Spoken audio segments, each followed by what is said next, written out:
welcome to the Buying Time Blueprint podcast. Hi, my name is Anthony Boyce, and I've built two multi-million dollar businesses. And my name is Dr. Chike Akua. I'm an award-winning educator, author, and entrepreneur, and ready to get into it on some of the top questions that entrepreneurs are asking. And we're going to cover one per week. And I guarantee you, these are questions that you have asked yourself. These are burning questions. If you haven't asked these questions, guess what? Keep breathing because you will, right? Wow. So, question number one. How do I effectively market my business to attract more customers? Man, when I saw that question, Anthony, I thought, man, when I first started my business back in 1994, that was almost before the internet became public. So Mm. I practiced, what I heard Les Brown say, the 3 foot rule. Like anybody within 3 feet of me was going to hear about my business. Mm. Make copies of flyers and try to send it off through snail mail and all these kind of things. But obviously, we have some tools at our fingertips today that we didn't have way back then. And Mm. now it's about leveraging those tools to get an incredible return on that investment of our time. But Agreed. tell us your thoughts about this question. How do I effectively market my business to attract more customers? Yeah, I think so. Interestingly enough, it's funny that you should see that, Chike. When I was privileged to co-found my first company, we didn't have a website for the first 6 months, Hmm. and so to go from zero to $15 million, we literally kind of like you, we leveraged what we had it our version of the 3 foot thing. Hmm. So I think it was, 2015, 2016. Obviously, social media was very active, but the market we were in was pharmaceuticals. And so you had significant limitations when it came to social. So we were literally making 150 phone calls per person every day, Uh, small uh, sales. Hold on, bro. I don't have time to make 150 phone calls a day. So I hope that's not what you're going to tell me to do or our listeners. Right, right. I mean, who has time to do that today? That's amazing that you guys did that. And we hear that from a lot of others, but man, things have improved in terms of our ability to reach people. But we've got these tools in our hand, Hmm. but we're really not using them as efficiently and effectively as we can. So, man, where does somebody get started? If they're starting up or they're trying to scale and grow their business, I don't know about you, bro, but I know when I first started, I'm like, I have an incredible product. It's a product that people need, Mm. product that some people want. But what I discovered was you could have the best product in the world, but if Right. nobody knows about it, you're going to be sitting on that product. It's going to be in your closet. It's going to be in your basement. It's going to be in your garage. It's going to be in a storage space collecting dust. So, how does a person move forward from concept creation and then the marketing to get the customers and then getting them to make the purchase? Right. I think that's really good. That's super accurate. I like the way you grounded that. I think it comes down to, there's only three parts of business since the beginning of time. You have a product or service, you Mm. get attention to your product or service, and you sell that for more than it costs. So, like you said, we already have a Need you product to or repeat service. that. I'm taking notes. I'm Right, taking notes on my phone. right. Repeat that, please. So, since the beginning of time, largely there's three parts of business. Any business you have: oil, umbrellas, or toothpicks, right? So you have a product or service, Hmm. you get attention to your product or service, and you sell it for more than it costs you to supply that product or service. Hmm. So long as you understand those principles, it makes it really, really easy, or rather, it simplifies your next decision. How do I get attention? Hmm. So modern business has five parts. You have marketing and advertising. Um, you have social media, which kind of is its own animal, and that goes back to that second part of get attention, right? Hmm. And so the next part is sales, customer service, and operations. For the sake of this conversation, when we talk about marketing and advertising, it's like, how many people can I get my product or service in front of consistently, right? Mm, And so it's made up of three parts. So you have your commitment, right? Your commitment to consistent activity, you have your mm. message, and then you have your medium, right? So if I'm trying to reach B2B customers and I want to reach them at scale, LinkedIn seems like a really good opportunity, right? When you say B2B, we don't want to assume that people know what that means. So tell us what you mean when you say B2B. So business to business. Okay, So B2B is business to business, B2C is business to customer. got And it. so Got when we're talking about like B2B, there's, you know, LinkedIn, Monsters platform. Essentially, you're looking for a community, it. right? Hmm. Which is social media at scale is just community. It's various communities. And you want to tap into that community, so you want to provide them value. Kind of like we're doing right now. We want to give people valuable information that helps and advances their agenda and meets their needs, so that they, in turn, when you provide them value, they reciprocate with resources. Mm. Now, I want to make sure I'm hearing you correctly because I can kind of hear what's going on in people's minds. And you're saying you want, after I've created this product or written this book or built this online course, and now you want me to give something away after I've put all of my resources into the creation of this product. Break that down a little bit more. Why would I give this away? So I'll use the analogy that Charles Quinney, or CJ, who he's the he's sort of the genius behind Eric Thomas and his brand, CJ Jordan, and he talks about Charles Quinney, sorry, the third, and he talks about it's kind of like having a baby, right? Mhm. So you spend 10 months of changing diet, you prep the baby's crib, you do all these things, and then once the baby's here is actually when the work starts, not Mm. when it ends, Oh right? man, that's a rich example, bro, because I tell people when you write a book, you, you put so much of yourself into it and it takes so much out of you. And you think when you're finished Hmm. that the hard part is done. No, the hard part is just beginning. So when you say that it's like a baby, that's part of what I teach in the Success Quest Speakers Bootcamp, that a book is like a baby. You must nourish and nurture it like a mother. And then you must protect and provide for it like a father. Hmm. That's when the real work begins, the late night staying up, the feedings, all those kind of things. So I'm glad that that example resonates with me because we need for people to understand that creating the product is not the hardest part. It's marketing it.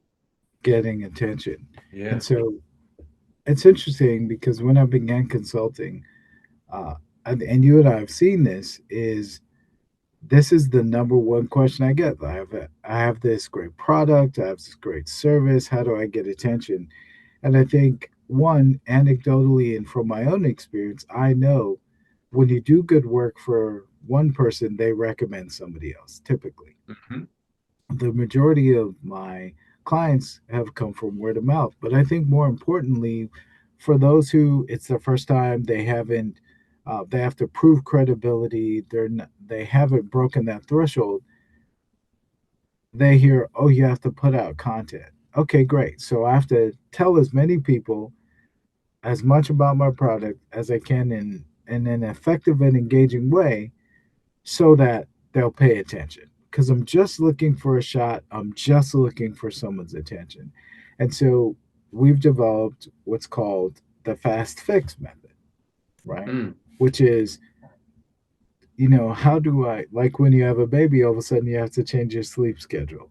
You know what I mean? You have to restructure your framework and your orientation. You can't just get up and go to the movies. There are certain things that you have to do to prep for that. So when you're putting out this content, a lot of business owners, because primarily my business has been B2B, they'll ask like, Anthony, I'm not MrBeast. You know what I mean? I don't have a full social media team to do social media first time.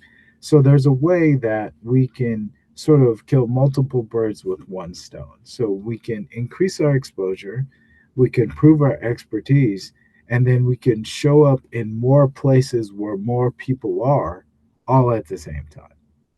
Hmm. And that's what the fast fix method is really about. So walk us through that step by step. Where does the fast fix method start?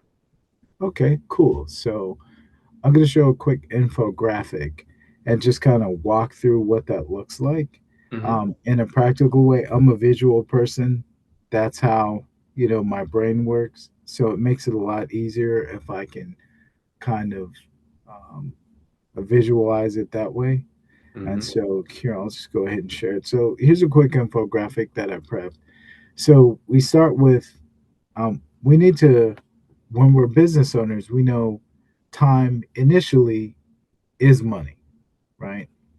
When you're on that lowest level of value or implementation where you're having to do the thing in order to get it out there, right?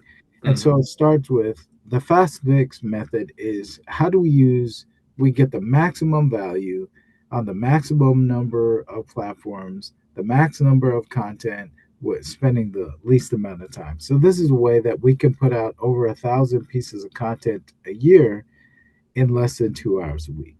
Hmm. So the first thing we do, kind of like you and I are on this podcast, we prep a piece of long form content that provides value. So if I'm a butcher, it might be a cool video on how to choose the best cuts of beef. Um, those that provide the most value um, and the best cuts with the least amount of investment, Hmm. and how to trim that accordingly.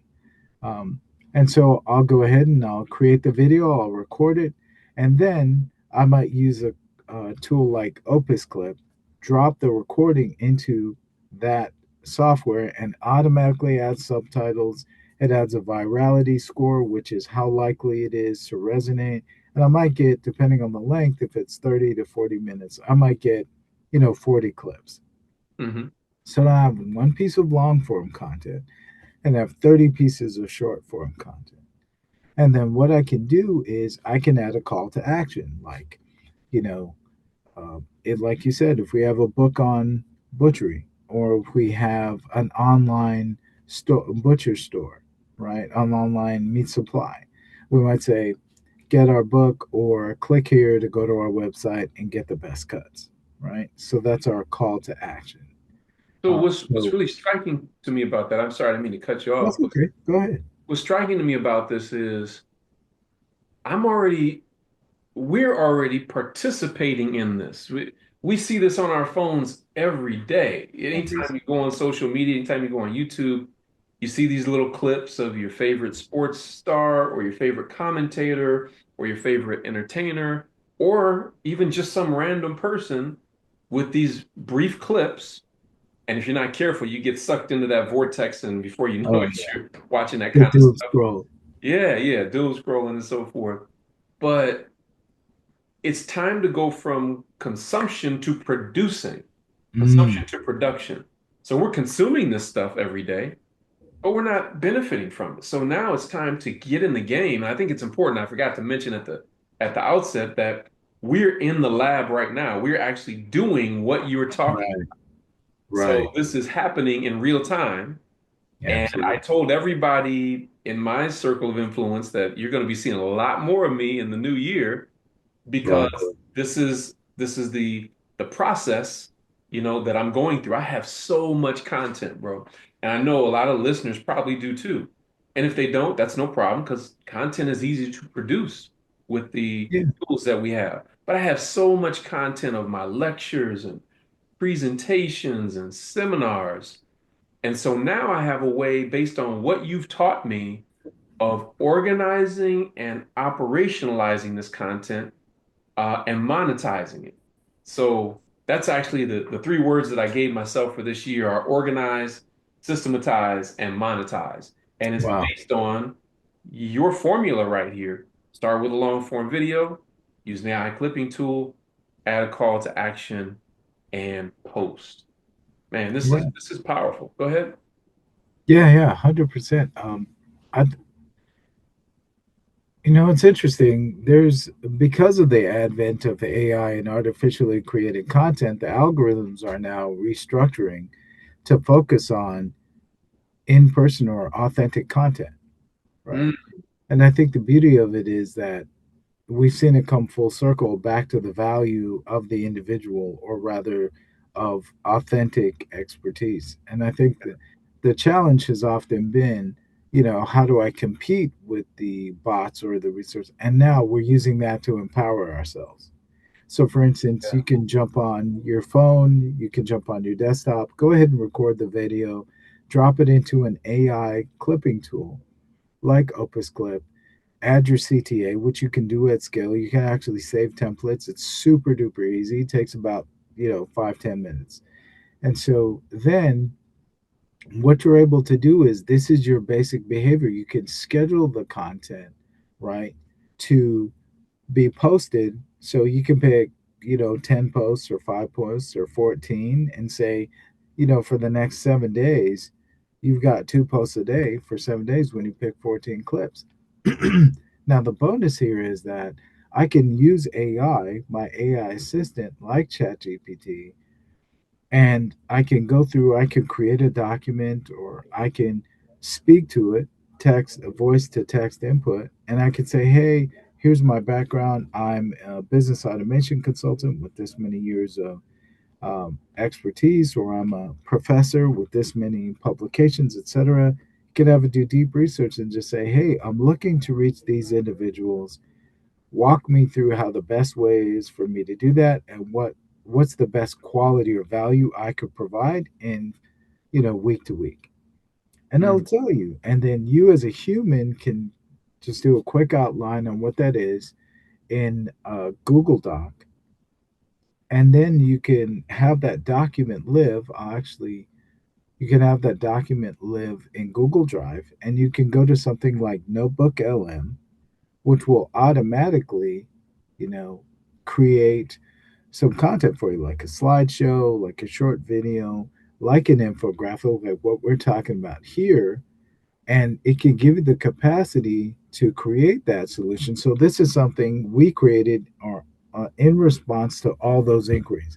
Oh my gosh, Anthony, how do I create this content? You're saying the same thing over and over. And it's like, hey, maybe somebody else could benefit from this. Maybe this is valuable to them. How do I communicate it at scale?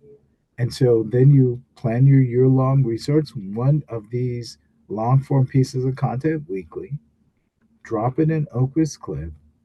Now you've got however many 14, 20, however many pieces of content weekly.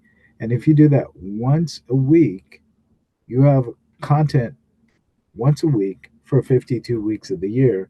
And you can have more than, up to 30 or 40 clips at a time. You can have over 1,000 pieces of content for the whole year in less than 2 hours a week, an hour a week.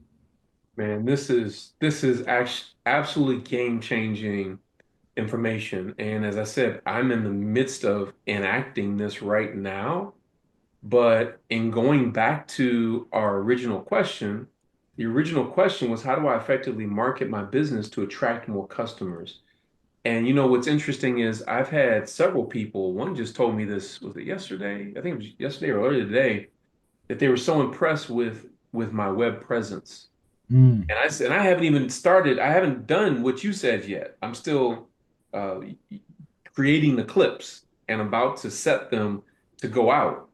What I noticed is that as I started doing more brief video clips and just putting that up on social media, um, the level of engagement goes up over 50%. And I start getting all these notices from the different social media platforms. You're now more, you're getting more eyes on your content and everything. So I can mm, only imagine once we get these video clips circulating, and you used the word algorithm earlier, um, I'm all about flipping the algorithm because mm, I don't like a lot of the content that I'm seeing in terms of the quality. that instead of raising people's consciousness, it's lowering their consciousness. Mm. And I don't just want to be the type of person to complain about that. I want to help to flip that with positive content that's uplifting and life transforming. So Well. we can be a part of the solution rather than part of the problem. And then Hmm. lastly, I think back to something, and I've been teaching this for years when I do my Success Quest Speakers Bootcamp. I talk about practicing the omnipresence of God. We're taught that Mm. we're created in the image of the Most High, and we know that the Most High is omnipresent, meaning uh, everywhere, all at once. Well, we have a measure of that same power. And so while you and I are speaking right now, somebody can be enjoying one of our online courses right now, halfway across the world or halfway across the country. Somebody's reading one of my books, somebody's watching one of my videos. So while I'm here talking to you, somebody else is benefiting from something else that I created, and same thing with you, right? Hmm. So practicing the omnipresence is really leveraging our time to recognize that we can be in more than one place at a time, and we can make deep impact and deep income. Hmm. That's the part that's really exciting because that's what it's all about. We want to make a deep impact on those that we're trying to reach and those that we care about. But we also want to return on that time and the experience and expertise that we each have. And this is a great way to do it. So you've laid out the blueprint, brother. Yeah, yeah. I think, and I appreciate that, GK. And you said something that was very profound. And I think for someone like myself, who's typically an introvert, someone said something to me one time, and you reiterated it. You said, if you have something that's valuable, why wouldn't you help someone else by giving it to them? Mm, Right? If you know it can help them, you have a responsibility to give it to them. Because you know me, I always play the background, not really enough, in front of the camera type of person. Excuse me. And what I understand is that I don't I don't have to be an expert in anything, in everything. I just have to be an expert in my thing, mm, right? So I can't talk about everybody's experience, but I can talk about the things that have worked for me, mm, right? mm, Um, we've seen, for instance, so my mother-in-law, after she lost my father-in-law, she's they were married for over 40 years. She's a stay-at-home mom, a housewife, and she's always made these little knickknacks, and she's an amazing cook. And so she jumps online, having all that time on her hands through the grieving process. And she's looking around and sees other ladies who are cooking and kind of filming this and putting it online. She gets inspired and now she has a Facebook page and a YouTube channel and she's getting shout outs from well-known people. And I wow. think the reality is your value, you get a chance to define what your value is. And obviously, she didn't get a million views right away, but just doing the thing, she's older. She doesn't have the technical expertise of, say, a millennial or something like that, but she has a cell phone. She knows she gets on Facebook, so she knows how to record videos. And so she just leveraged what she had. So the beauty of being a business owner is that you've already learned how to create a product or service and take the risk. Mm, mm, Now you have a framework that you don't have to be an expert in. You just have to try it. You mm, know, get on, record a couple videos, drop it into the AI. The solutions and the resources are there for you, and there's someone for everyone, right? true. So Gary Vaynerchuk said years ago, there's going to be a YouTuber that's going to make $1 million on recording videos of Pokemon cards or, something else. And we're seeing that come to fruition. We're seeing people that are getting famous for car videos or just car reviews. We're Hmm. seeing people that are doing cooking shows. We're seeing there's somebody for everybody, but often we're challenged by just getting in the game. And Yeah. so after hearing this from clients over and over and over again, you yourself get the same question is how do I even get started and how do I do this sustainably? So This allows for consistent, sustainable activity that doesn't overwhelm you, and you're simply talking about what you actually know about, Mm, right? yes. This is my product, this is my service, this is how it can help you, and you get a chance to share you with the world. And it gives you a chance to find your tribe. I'm not the loudest guy or the most eloquent. So there may be some guys behind keyboards that are like, hey, I understand that guy. You know, Mm, what he's saying makes sense to me. And so this gives you a chance if one in every 100 or every 1,000 people is in your tribe, then if you get in front of 100,000 people, one in every 1,000, you got 100 people to join your tribe, right? absolutely. Right. And You this know, is where you're doing that at scale.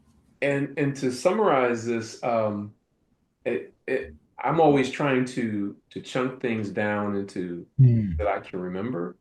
So in mm, listening to you, and just a reminder to the audience, like we're going through this together at the same time. mm. I'm asking Anthony questions, he's asking me questions, and we're learning from each other because we both have Absolutely. different experiences and expertise. And I regard your experience and expertise as the missing link to Mm. get me to where I want to go, and hopefully I provide some of the same to you. Likewise, the But same. yeah, so there are three things that I really heard from what you were sharing. And the first one is content. Mm, You want more eyes on your product or your service. You want more customers and things of that nature. You have to develop content. Some of mm. you already have it. Others of you just have to create it, which can be done in a short period of time. But if you already have it, a big part of monetizing that is organizing your intellectual property. And one of the things that I teach is if you don't organize your intellectual property, someone else will, Wow. and they will get paid for it, and you won't if you don't take the time to organize it. So, step number one is content organization, and content creation. Step number two is commitment. Like you got to, we're committing. We've made a commitment that once a week, we're going to do this podcast and we're going to go through the 52 things that entrepreneurs and business owners struggle with to scale their business. We'll cover one per week. So we've made a commitment. And then thirdly, consistency. It's Mm. one thing to say that you're going to do something. It's an entirely different thing to follow through and actually do it. And I've had so many people that I may talk to randomly. They may call me or text me or something. They're like, man, your online presence is just amazing. Or I've been following you. I may get to a city because I do 20 or 30 cities per year, several of those cities two or three times per year. I'll get to a city and somebody will say, I'm one of your Facebook friends, or I've been following you online for this many years. And I meet people, I've literally met people all over the world like that, bro. I was in Egypt and met somebody like that. I was in Ghana and met somebody like that. Like, yeah, I follow you online. I'm like, wow. It just didn't occur to me that people were following that much. So this issue of consistency is a huge deal. So now when you add to that these video clips that you're talking about that are circulating constantly, everywhere they turn, they're going to see you. Man, that consistency speaks volumes and ultimately begins to turn into revenue. Yeah. Yeah. It's been said people do business with people they like, know, and trust. Yes. So this is a way to scale access, influence, and experience. Right. Mm, You mhm. get someone can get to know you, like you, and trust you. And I think for myself, I'm eating, my own cooking as well. For years, I've operated largely only on referrals. I was an introvert, didn't feel a financial need to come out from behind the keyboard, and I I never wanted to be famous or be in the limelight. But I think with encouragement from people like yourself and others over the years, it's just been kind of like it's not about you, it's about the people who need what you have to offer, right? Yes. And we're not doing this to sell products. We're doing this to scale the message and the opportunity. I mean, gosh, if I had $1 for everyone that asked me the same question, because my business has been largely one of automation and scale. and helping other business owners to automate and scale. And it's like, how do I do this sustainably?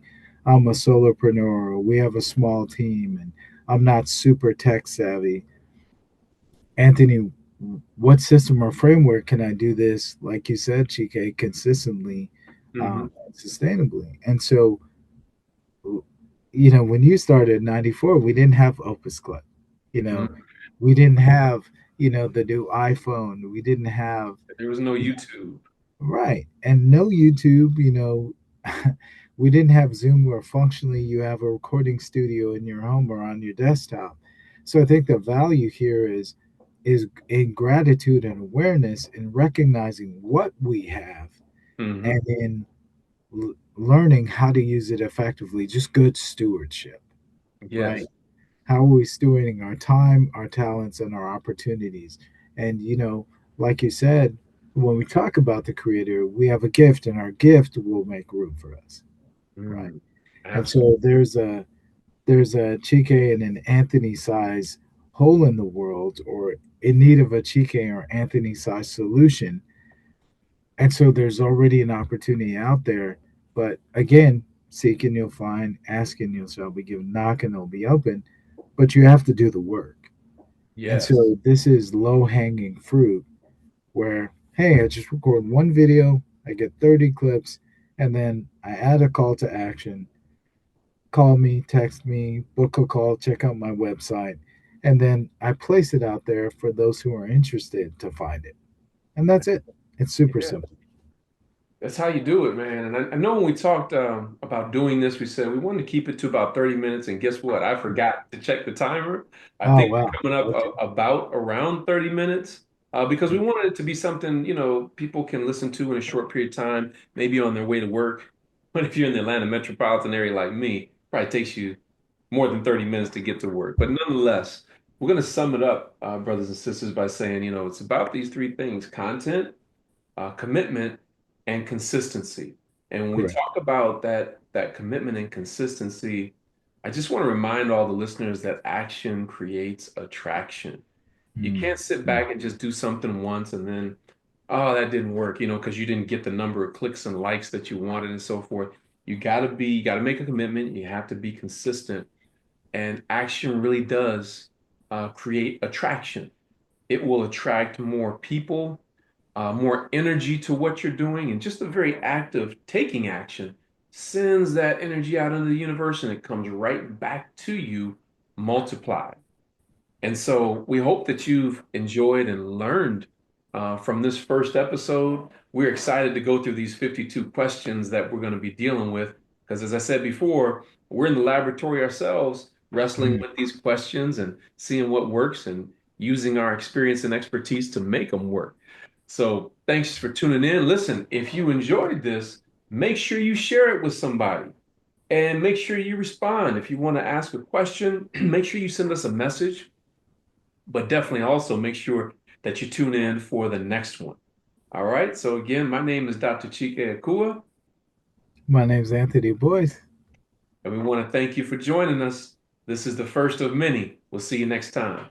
Oh, and also, if you want to get the resources, if you want to get the blueprint, to create your own business, your own social media clips, and go through that process. I'm not as eloquent as Chike, but I have prepared these resources for you. So you can check out the link in the description or comment, and we'll provide you with that. We want to bless you and ensure you're in a good spot as well. So I added, I guess, some 60 seconds to it, Chike, but It's all good. I told them we're in the lab. We're doing this as we go. This is the Buying Time Blueprint podcast. I We're buying got our time back. It doesn't have to take you years and years. We can make this happen in a relatively short period of time you. if Wow. you're committed and consistent. So we'll see you Wow. next time. See you next time.